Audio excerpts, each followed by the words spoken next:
اعوذ باللہ من الشیطان الرجیم بسم اللہ الرحمن الرحیم اللہم نبہنی فیہ لبرکات اسحاری اللہم نبہنی فیہ لبرکات اسحاری ونور فیہ قلبی بضیاء انواری وخذ بکل اعضائی الی اتباع آثاری بنورک یا منور قلوب العارفین۔ خدایا مجھے اس ماہ میں اس کی سحروں کی برکتوں سے آگاہ کر اور میرے قلب کو اس کے انوار سے نورانی فرما، اور میرے اعضاء و جوارے کو اس کے نشانات کی پیروی پر معمور کر دے، تیرے نور کے واسطے اے صاحبان معرفت کے قلوب کو منور کرنے والے۔ پیغمبر اسلام ختمی مرتبت حضرت محمد مصطفیٰ صلی اللہ علیہ وآلہ وسلم نے آج 18ویں دن کی دعا ہمیں یہی تعلیم فرمائی کہ اس ماہ رمضان کی سحریوں کی برکتوں سے ہمیں فیضیاب فرما خدایا۔ ایک اہم چیز جس کی جانب پیغمبر اسلام نے ہمیں ہدایت فرمائی اور ہمیں متوجہ رہنا چاہیے وہ وقت سحر ہے، کیونکہ دعا کا بہترین وقت سحر ہے، استغفار کا بہترین وقت سحر ہے، توبہ کا بہترین وقت سحر ہے، اور سوال کا بہترین وقت سحر ہے۔ وقت سحر یعنی یہی جو سحری کا وقت ہوتا ہے نماز صبح سے پہلے کا۔ جناب یعقوب کے بیٹوں نے جناب یوسف کے بھائیوں نے کہا، بابا جناب یعقوب سے کہا کہ بابا آپ میرے لیے دعا کریے کہ اللہ ہمیں معاف کر دے، اللہ ہمارے لیے استغفار کریے۔ تو کہا میں تمہارے لیے استغفار کروں گا۔ روایت میں ہے کہ جناب یعقوب نے اس وقت استغفار نہیں کیا، کہا بعد میں کروں گا۔ اب انہوں نے کب بعد میں کیا؟ روایات کہتی ہے کہ انہوں نے وقت سحر کیا، کیونکہ سحری کے وقت جو استغفار کی جاتی ہے وہ اللہ رد نہیں کرتا ہے۔ اور یہ سحر کا جو وقت ہے وہ اتنا بافضیلت ہے کہ اس وقت دعا قبول ہو رہی ہے، استغفار قبول ہو رہی ہے، اللہ توبہ کو قبول کر رہا ہے،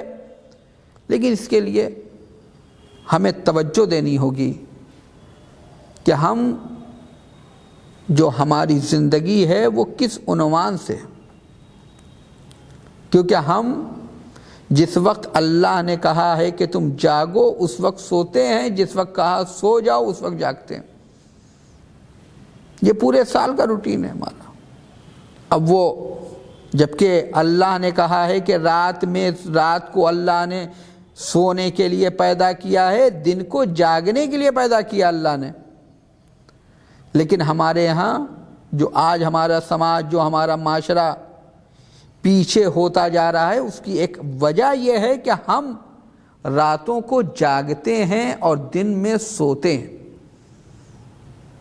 جو سحر کا وقت ہوتا ہے اس وقت ہم سوتے ہیں، اور نتیجے میں نماز صبح بھی قضا ہوتی ہے۔ جبکہ اگر ہم اسلامی روایات میں معصومین علیہ السلام کی سیرت میں غور کریں تو ہمیں ملے گا کہ معصومین علیہ السلام نے جو تعلیم فرمایا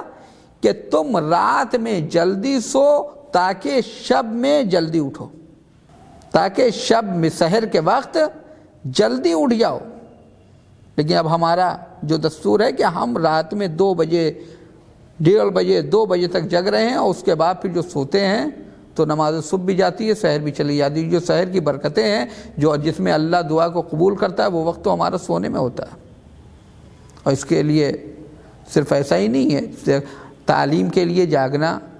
اجازت ہے، کوئی بہت ہی اہم کام ہے تو اس کے لیے اجازت ہے، ورنہ اس طرح سے ایک روٹین میں آ جانا کہ انسان رات بھر جگ رہا ہے اور دن میں سو رہا ہے، یہ اصلاً مناسب نہیں ہے۔ مولا کائنات نے اپنے لشکر کو جو بھیجا ہے جنگ کے لیے تو ان کو کہا کہ جب تم رات میں اول وقت، رات میں اول شب میں تم لوگ آرام کرو اور سحر کے وقت حرکت کرو، جگ جاؤ۔ اول شب میں جگنا نہیں ہے، اول شب میں سونا ہے۔ نماز عشاء کے بعد انسان تھوڑی دیر کھانا وغیرہ کھا کے اس کے بعد سو جائے، تاکہ وہ ادھر جب سحر میں اٹھے تو اس وقت جو نماز شب کا جو فضیلت کا وقت ہے اس وقت وہ نماز شب پڑھے، اللہ سے دعا کرے، مطالعہ کرے، کتاب پڑھے، امتحان کی تیاری کرے، جو بھی کام ہے وہ اس وقت کرے، وہ سحر کا وقت ہے۔ یہ وقت جاگنے کا نہیں، سونے کا ہے۔ اور جبکہ اس میں جو سب سے زیادہ مشکلات ہیں وہ چونکہ ہم نے دنیا کو معیار بنایا ہے، ہم اس کو اسٹینڈرڈ سمجھتے ہیں دنیا کو۔ مثلا ہمارے یہاں رسمیں ہو رہی ہیں شادی بیاہ کی، بارات کا کیا ہے؟ 1 کلومیٹر کے فاصلے سے بارات آنی ہے، آدھا کلومیٹر کے فاصلے سے بارات آنی ہے، محلے کی بارات محلے میں جانی ہے، اسی محلے میں جانی ہے، لیکن 10 بجے 11 بجے پہنچ رہی ہے، کبھی کبھی 11 ساڑھے 11 بجے۔ اور اس کے بعد یہ کہ ہمارا اسٹینڈرڈ ہے کہ ہم جلدی پہنچ جائیں گے تو اس کا مطلب ہم بہت گرے ہوئے ہیں۔ نہیں، منظم انسان گرا ہوا نہیں ہوتا ہے، جو تاخیر سے جاتا ہے، جو انسان لیٹ ہوتا ہے وہ گرا ہوا ہوتا ہے۔ اسٹینڈرڈ اس میں نہیں ہے کہ انسان کہیں تاخیر سے پہنچے، اسٹینڈرڈ یہ ہے کہ انسان بر وقت پہنچے۔ اور نتیجے میں کیا ہوتا ہے کہ انسان جتنا لیٹ پہنچتا ہے لوگ چلے جاتے ہیں، اور جو لوگ شریک ہوتے ہیں ان کے لیے دوسرے دن دقت ہے، کسی کو آفس جانا ہے، کہ بچوں کو اسکول جانا ہے، کسی کو کوئی پروگرام، کسی کو کوئی پروگرام، سب متاثر ہوتا ہے۔ صرف یہ کہ ایک انسان، یہ جو ایک شادی اور ایک پروگرام کی وجہ سے، کہ یہ آج مانجھے کی وجہ سے انسان پوری رات جگ رہا ہے، تو آج یہ شادی کی وجہ سے پوری رات جگ رہا ہے، یعنی پورے کا پورا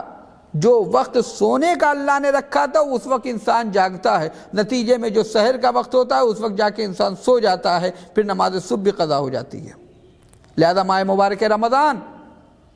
ہے جس میں اللہ تبارک و تعالیٰ نے مشق کا مہینہ ہے کہ انسان اس میں مشق کر لے کہ پروردگار ہم سحر میں اٹھے ہیں، تو اب یہ صرف سحر میں، ہم ماہ رمضان میں نہیں بلکہ ماہ رمضان کے بعد بھی اٹھیں گے۔ اور یہ سحر بہترین موقع ہے ماہ رمضان کہ اس میں انسان نماز شب کا پابند ہو جائے، کچھ نہیں کر سکتا تو کم از کم آخر کی 3 رکعت نماز پڑھ لے، نماز شفاء و وتر، کیونکہ یہ تمام کی تمام چیزیں ایسی ہیں کہ جو انسان کو کامیابی کی طرف لے کے جاتی ہیں، کامرانی کی طرف لے کے جاتی ہیں۔ وآخر الدعوانا ان الحمد للہ رب العالمین۔